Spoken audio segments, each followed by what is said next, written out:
Bonjour à toutes et à tous.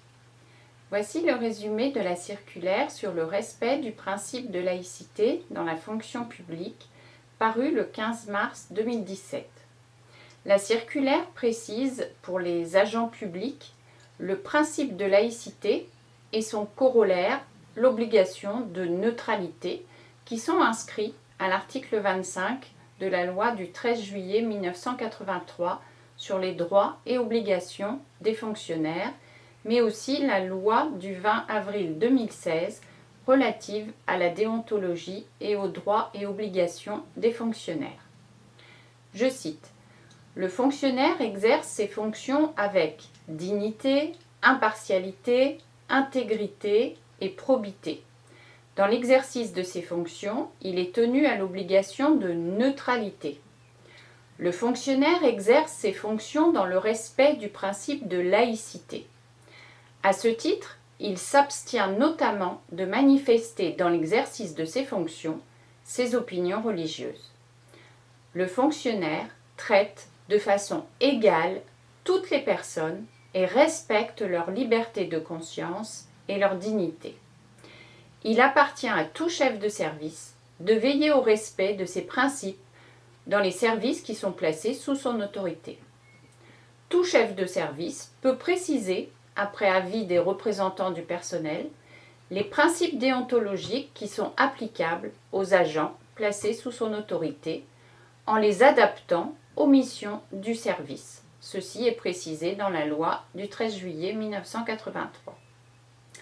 En inscrivant parmi les obligations qui s'imposent à tous les agents publics dans l'exercice de leurs fonctions le respect du principe de laïcité et l'obligation de neutralité, le législateur réaffirme la place essentielle de ce principe républicain qui est consacré à l'article 1er de la Constitution d'octobre 1958 dans l'organisation et le fonctionnement des institutions publiques et des services publics.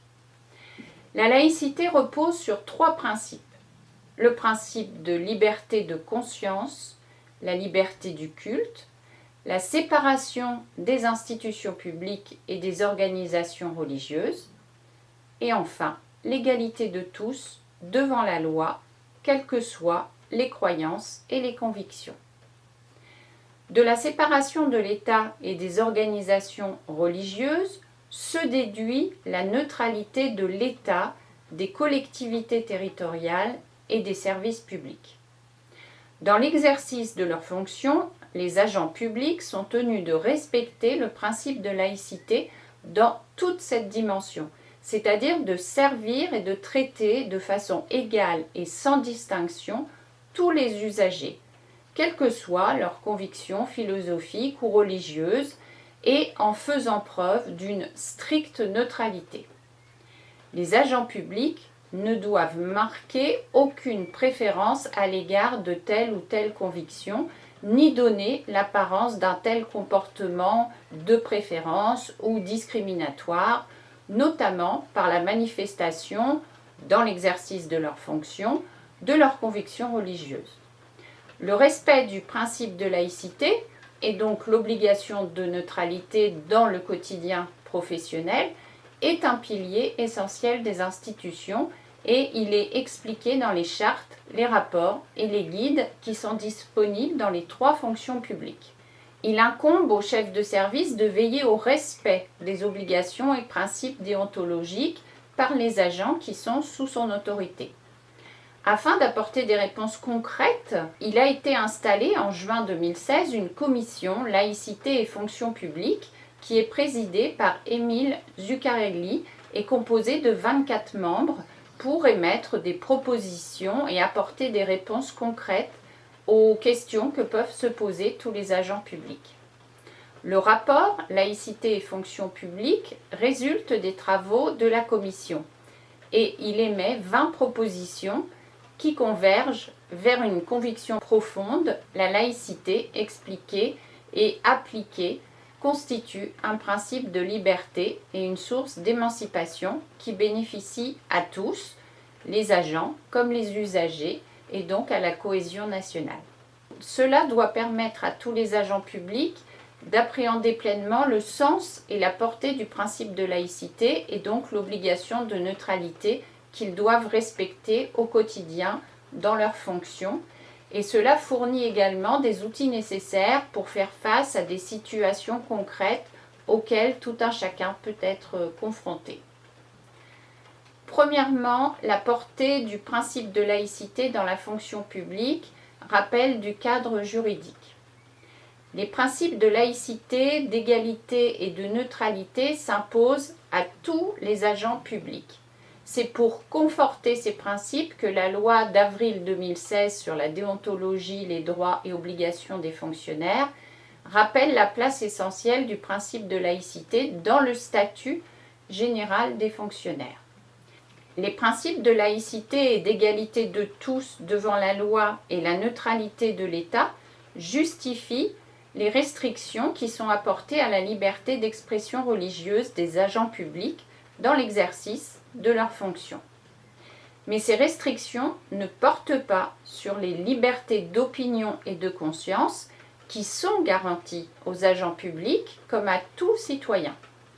Le principe de laïcité dans les relations agents publics, usagers est rappelé. 1.1. L'interdiction est faite aux agents publics de manifester leurs convictions religieuses dans l'exercice de leurs fonctions. Le principe de laïcité et l'obligation de neutralité font obstacle à ce que les agents publics disposent, dans le cadre du service public et quelle que soit leur fonction, du droit de manifester des croyances et leur appartenance religieuse. Pour que ce principe soit compris, un article de la loi du 13 juillet 1983 porte sur les droits et obligations du fonctionnaire et donc impose expressément aux agents publics de s'abstenir de manifester, dans l'exercice de leurs fonctions, leurs opinions religieuses. La méconnaissance de cette obligation constitue un manquement aux obligations professionnelles de l'agent.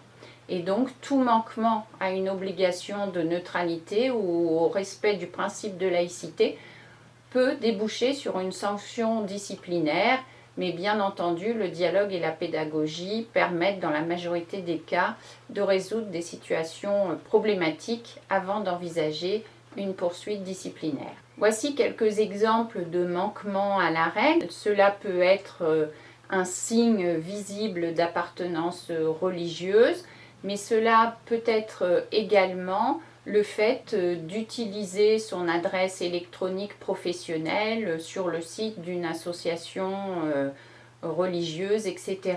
Autre exemple, distribution par un agent public aux usagers de documents à caractère religieux ou propos visant à diffuser ses convictions religieuses auprès de collègues, par exemple. Une personne employée par une personne publique, y compris en contrat aidé, un service public confié à une personne privée, cela ne change pas la nature des obligations. Il en va de même pour les apprentis, les stagiaires, les volontaires du service civique qui sont accueillis dans les administrations. La Chambre sociale de Cour de cassation a rappelé les principes de neutralité et de laïcité du service public qui sont applicables à l'ensemble des services publics, y compris lorsque ceux-ci sont assurés par des organismes de droit privé, car ils participent à une mission de service public et donc cela leur est interdit de manifester leurs croyances religieuses par des signes extérieurs, en particulier vestimentaires. Deuxième point, le droit des agents publics au respect de leurs convictions religieuses. Les exigences relatives à la laïcité de l'État et à la neutralité des services publics ne doivent pas conduire à la négation de la liberté d'opinion et de conscience dont bénéficient les agents publics au même titre que tout citoyen. La liberté d'opinion, elle est garantie par l'article 10 des Déclarations des droits de l'homme et du citoyen de 1789 et elle est clairement réaffirmée par un article de la loi du 13 juillet 1983. Le fonctionnaire est libre d'avoir les opinions et les croyances religieuses de son choix comme tout citoyen. Il peut librement les exprimer en dehors du service, sous les seules restrictions imposées par la loi. Donc il convient de rappeler plus généralement que dans l'expression de ses opinions, l'agent public, notamment lorsqu'il exerce des fonctions d'autorité, est tenu à un devoir de réserve dont l'intensité varie selon la nature des fonctions et des responsabilités qu'il occupe. Le principe de la liberté d'opinion interdit toute discrimination fondée sur des opinions et croyances religieuses dans le recrutement et le déroulement de carrière des agents publics. Les convictions religieuses d'un candidat doivent être indifférentes au recrutement des agents publics. De manière générale, la pratique d'un culte ne doit pas constituer un critère discriminant à l'encontre d'un candidat ou à un concours d'un agent contractuel demandant une titularisation. Le Conseil d'État juge que ni l'appartenance à une religion ni sa pratique à titre privé, même connue par les autres agents du service, ne peut justifier une mesure défavorable à l'encontre d'un agent, comme une mauvaise appréciation sur une feuille de notation par exemple, ou bien une sanction ou a fortiori un licenciement. Le respect de ces principes doit être assuré au cours du recrutement et dans la gestion de carrière des agents publics. Certains aménagements du temps de travail des agents publics peuvent être autorisés au nom de la liberté du culte, à la condition que ce soit compatible avec le bon fonctionnement du service public. Troisième point, les relations avec les usagers du service. La qualité d'usager du service public n'implique aucune limitation à la liberté d'opinion et de conscience, ni à la possibilité d'exprimer ses convictions. Si un devoir de stricte neutralité s'impose à l'agent des services publics qui incarne un service qui doit lui-même être neutre, les usagers ont le droit d'exprimer leurs convictions religieuses. En effet, la neutralité du service public est le corollaire du principe d'égalité qui régit le fonctionnement des services publics et implique l'égal accès des usagers aux services publics et leur égal traitement, quelle que soit leur conviction religieuse. Elle garantit tout à la fois la liberté de conscience, de religion et l'absence de discrimination. Toutefois, les normes constitutionnelles et conventionnelles rappellent que la liberté de manifester sa religion ou ses convictions religieuses ne saurait avoir une portée absolue. Qu'il s'agisse de la Déclaration des droits de l'homme et du citoyen de 1789 ou la Convention européenne des droits de l'homme ou la Charte des droits fondamentaux de l'Union européenne, des restrictions à la liberté de manifester sa religion sont autorisées au nom principalement de la protection de l'ordre public. La Cour européenne des droits de l'homme laisse une large marge de manœuvre aux États dans l'encadrement de la liberté d'expression religieuse. Comme le rappelle la Charte de la laïcité dans les services publics de 2007, à laquelle il convient de se référer, des restrictions à la liberté des usagers des services publics de manifester leurs convictions peuvent être justifiées.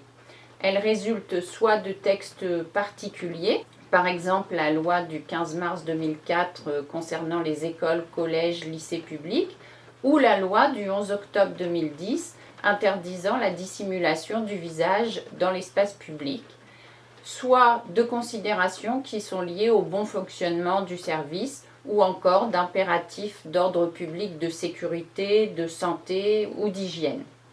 Le juge administratif contrôle la légalité des restrictions qui sont apportées à la libre expression des convictions religieuses et veille à leur stricte nécessité. S'agissant par exemple des personnes hospitalisées dans des établissements publics de santé, elles ont droit au respect de leurs croyances. C'est inscrit dans le Code de la santé.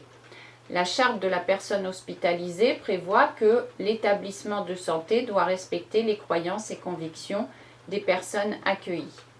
Dans les établissements de santé publique, toute personne doit pouvoir être en mesure de participer à l'exercice de son culte. Toutefois, l'expression des convictions religieuses ne doit porter atteinte ni au fonctionnement du service, ni à la qualité des soins, ni aux règles d'hygiène, ni à la tranquillité des autres personnes qui sont hospitalisées, ainsi que leurs proches. Le grand 2 maintenant. Le renforcement de la culture de la laïcité dans la fonction publique. L'inscription du respect du principe de laïcité parmi les obligations et les principes déontologiques des fonctionnaires dans le statut général doit s'accompagner de la diffusion d'une plus grande culture de la laïcité dans la fonction publique. Le renforcement de la culture de la laïcité s'appuie sur l'intensification de la formation à différents moments de la carrière, mais aussi sur la disposition d'un nouveau support d'information à destination de tous et sur la mise en place d'un espace dédié sur le site du ministère de la fonction publique qui va recenser toutes les informations relatives aux principes de laïcité dans la fonction publique, mais également sur la désignation d'un référent ou d'un correspondant laïcité qui assure écoute et accompagnement des agents publics, ainsi que sur la création d'outils de veille pour mieux identifier les difficultés qui peuvent être rencontrées. Enfin, la journée du 9 décembre devient chaque année l'occasion de rappeler l'histoire de ce principe fondamental, sa portée et favoriser le dialogue afin de valoriser la laïcité dans la fonction publique. Donc petit 1, renforcement de la formation initiale et de la formation continue. Il existe différents leviers de formation renforcés sur le principe de laïcité. Donc tout nouvel entrant dans la fonction publique doit suivre une action de formation. Il est également essentiel que l'ensemble des agents publics en fonction soient informés des obligations professionnelles et formés au principe de laïcité et ses conséquences. Donc l'offre de formation est importante, elle comporte des phases d'échange entre les participants, cela a montré son efficacité. Il y a également des modules de formation à distance couplés à des formations en présentiel qui peuvent être envisagées. La formation initiale au sein des écoles du service public comprend également une formation dédiée au principe de laïcité, sa mise en perspective historique, sa portée juridique et son application au quotidien dans les différentes situations. Au sein de la fonction publique d'État, un référent par école est désigné pour la mise en place de cet enseignement. Au sein de la fonction publique territoriale, c'est le CNFPT qui assure une séquence de formation. Au sein de la fonction publique hospitalière, c'est l'École des hautes études en santé publique qui assure la formation sur la laïcité. Il convient de former prioritairement tous les agents qui ne bénéficient pas d'une formation initiale consacrée au principe de laïcité. Pour la formation continue, il y a 2 axes de formation: favoriser le développement d'un réseau de formateurs internes et mobiliser des outils qui existent en les adaptant aux besoins des publics visés. Petit 2, mise à disposition d'un nouveau support d'information. Les ministères, des collectivités territoriales et des établissements publics hospitaliers sont dotés de chartes et de guides détaillés sur la question de la laïcité, dans lesquels tous les agents, encadrants et décideurs peuvent trouver des ressources sur les fondements du principe de laïcité et des cas pratiques ainsi que des bonnes attitudes à adopter.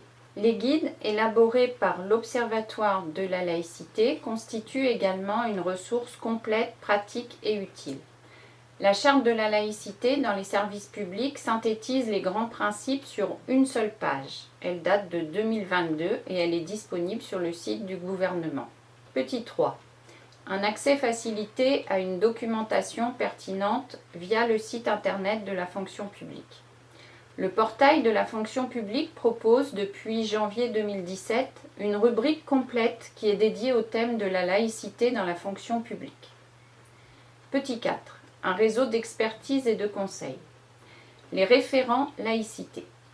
Afin d'accompagner les agents publics et les encadrants dans l'exercice de leurs fonctions en matière de laïcité, un référent laïcité doit être clairement identifié dans chaque administration.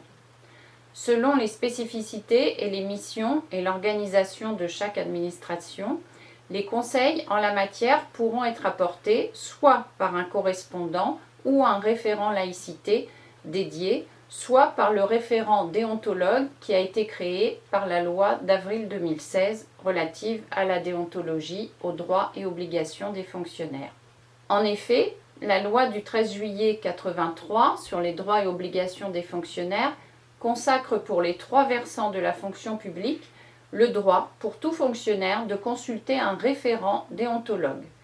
Le référent déontologue a pour mission d'apporter aux fonctionnaires qui le sollicitent tout conseil utile sur des questions relatives aux obligations et principes déontologiques. Dans le cadre de ces missions, le référent déontologue peut être sollicité sur des questions portant sur le respect et la mise en œuvre pratique du principe de laïcité. Le référent déontologue peut donc exercer des fonctions de référent laïcité. Depuis fin 2011, un référent laïcité est déjà en place dans les établissements hospitaliers et dans les agences régionales de santé. Afin d'assurer cette mission, il conviendrait que le correspondant ou le référent ait reçu une formation. Petit 5. Développer une veille régulière sur des difficultés rencontrées dans les services quant au respect du principe de laïcité dans la fonction publique. Afin de disposer de données quantitatives sur les difficultés rencontrées dans les services quant au respect du principe de laïcité et l'obligation de neutralité, la DGAFP élabore un outil de mesure. Petit 6. Faire du 9 décembre une journée d'échange pour valoriser la laïcité. Le développement d'une culture de la laïcité dans la fonction publique suppose un engagement fort et constant des employeurs publics pour assurer avec pédagogie sa promotion auprès des agents publics. Il s'agit d'organiser, lors de la Journée nationale de la laïcité, jour anniversaire de la loi du 9 décembre 1905 concernant la séparation des églises et de l'État, un événement ou un temps collectif d'échange avec les agents du service sur le thème de la laïcité pour réaffirmer l'attachement de la fonction publique à ce principe de laïcité dans une démarche de prévention et de sensibilisation. Cet événement sera l'occasion d'exposer le sens et la portée du principe de laïcité en rappelant l'histoire de ce principe et en exposant succinctement son cadre juridique, c'est-à-dire la neutralité de l'État, la différence entre les agents et les usagers. Cela permet de clarifier les connaissances des agents placés sous la responsabilité d'autres personnes et l'existence du référent laïcité, de son rôle, des modalités de saisine et de conseil. À bientôt!